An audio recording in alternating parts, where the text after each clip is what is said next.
When we think about the Lenten season leading up to Easter, the first thing that usually comes to mind is giving up. Jesus gave up his holy place in heaven to come down and live among us in our not-so-holy world. And every year during this time, we're called to give up something we cherish as a symbolic remembrance of what he gave up for us. That's a good and worthy practice. But perhaps we should reframe our thinking about the Lenten season. Maybe we should think of Lent as more of an extension of Christmas, a bookend, really. And instead of being a season of giving up, we should think of it as a season of gifts. In fact, I'm going to suggest that the gifts of Easter we're going to discuss are the most precious gifts any person could ever receive, because they cost God so much to give. There was a time many years ago when everything was handmade. The table that held our midday meal, the baskets that carried our goods, the hammers, the nails, the saws that built our houses, and the clothes that protected us from the elements. All were made by hand. Men and women worked for years at their craft, perfecting their techniques and skills and artistry until they were called master craftsmen or artisans. Today, most of the things we take for granted are mass-produced by machines, churning out thousands of identical pairs of jeans, coffee mugs, and automobiles. But in small pockets of artistic resistance all over the world, the traditions of craftsmen and artisans still flourish in the shops of weavers and blacksmiths and carpenters, metalworkers, and potters. Today, their work is mostly sold as gifts in small boutique stores. But what beautiful and significant gifts they are, made out of love and passion for the art of crafting by hand, made at a cost to the artist, of time and effort, pain and persistence, and loved by the one who receives the gift as something unique and valuable, precious. Because when you get one of these handmade objects as a gift, you not only receive the physical piece of work, but also you get a piece of the heart and soul of the artist who gave so much of themselves to create it.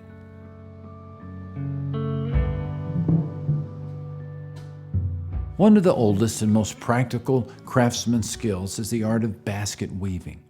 In ancient days, in terms of usefulness to society, basket weaving was on the same essentials level as fire building and wheel making. Baskets were used as containers in every home. But they were also the original FedEx package for items carried by early traders from city to city. Plant materials ideal for the task included narrow leaves and fronds and vines. Most important, they needed to be pliable and strong. But there was often a catch. Some of the best materials, such as blackberry vines, had thorns, and the basket weavers often paid the price of scratched and cut hands as they worked to remove the thorns so they could weave the vines into something useful and beautiful. This brings us to our first gift that God gave us at the cross. Over 2,000 years ago, in a grimy stone cell in Jerusalem, a Roman soldier took some branches and wove what he assumed would be a gift of shame and mockery, a crown of thorns. Little did he know he was actually creating one of the greatest gifts of all, custom made just for us.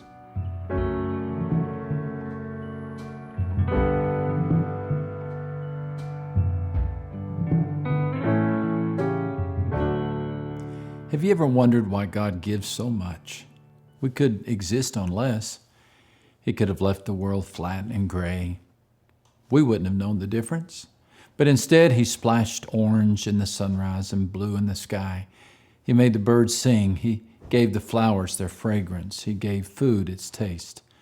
God's gifts shed light on his good and generous heart.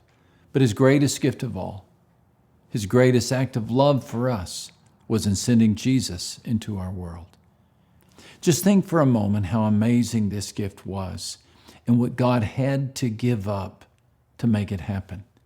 In that instant, when Jesus was born, God swapped eternity for calendars. We may search out the moment the first wave slapped on a shore or the first star burst in the sky, but we'll never find the first moment when God was God.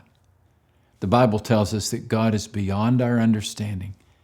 The number of his years is past finding out. There was no moment when God was not God, for he is eternal.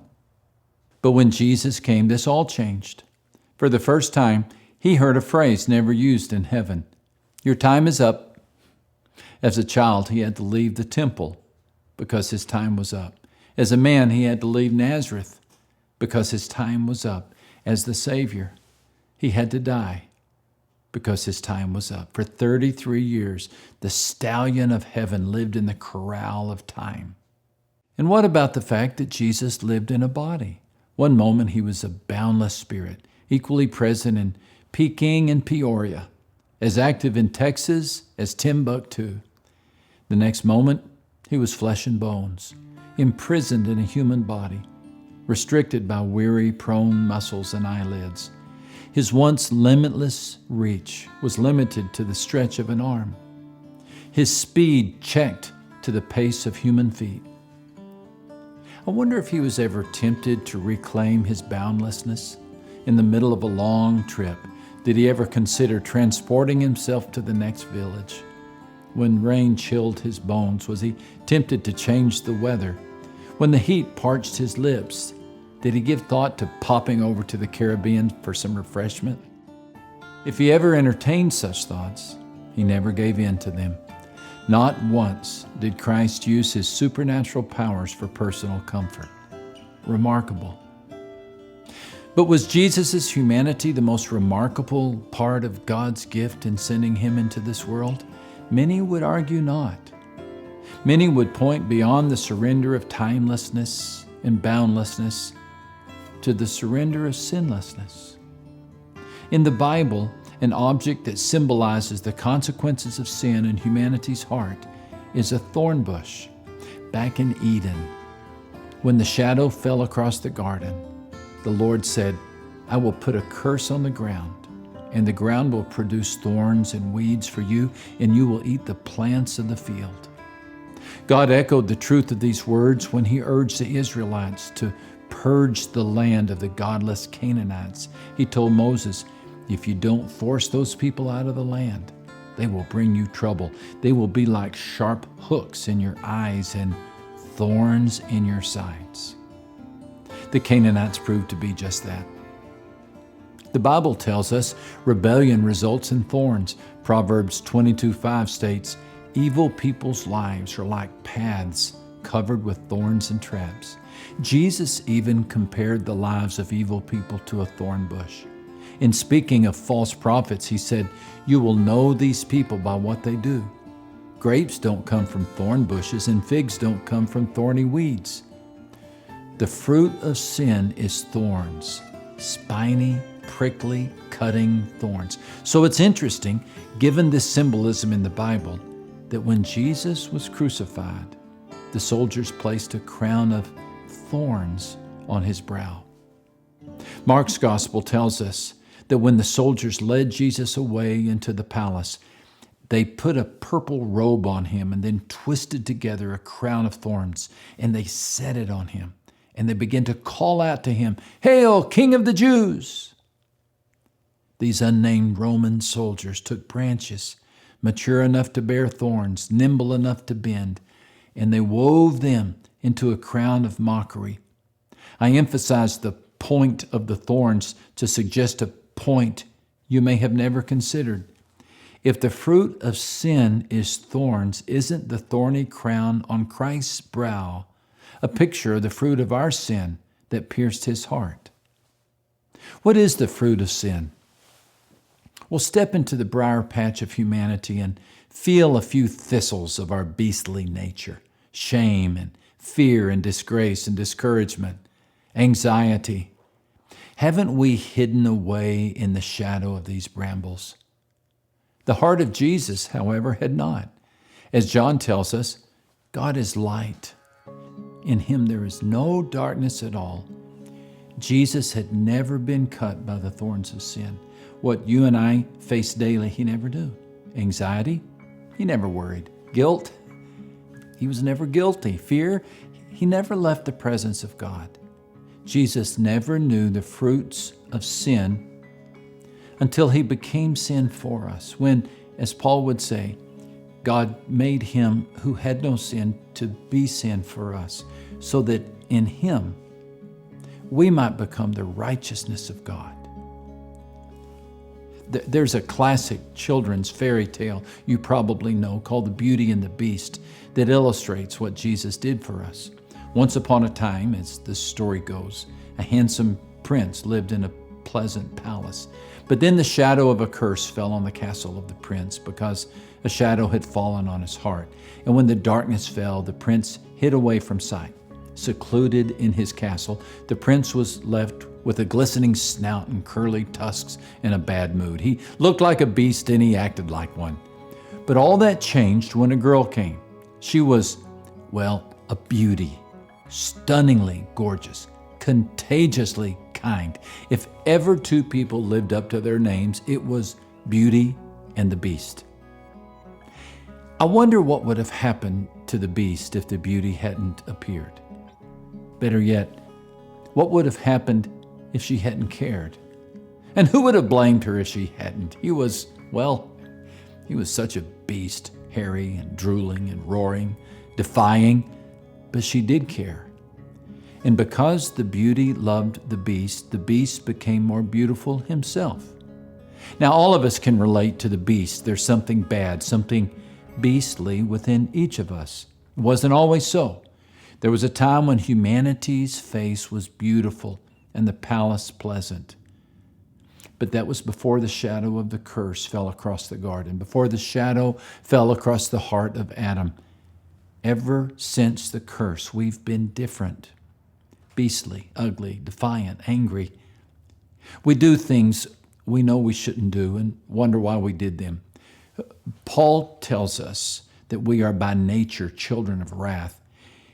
It's not that we can't do good, it's just that we can't keep from doing bad. In theological terms, we are totally depraved. Though we have been made in God's image, we're corrupt at the core. In the fairy tale, the curse ends when the Beauty kisses the Beast. But in the Bible, the Beauty does much more. He becomes the Beast, so the Beast can become the Beauty.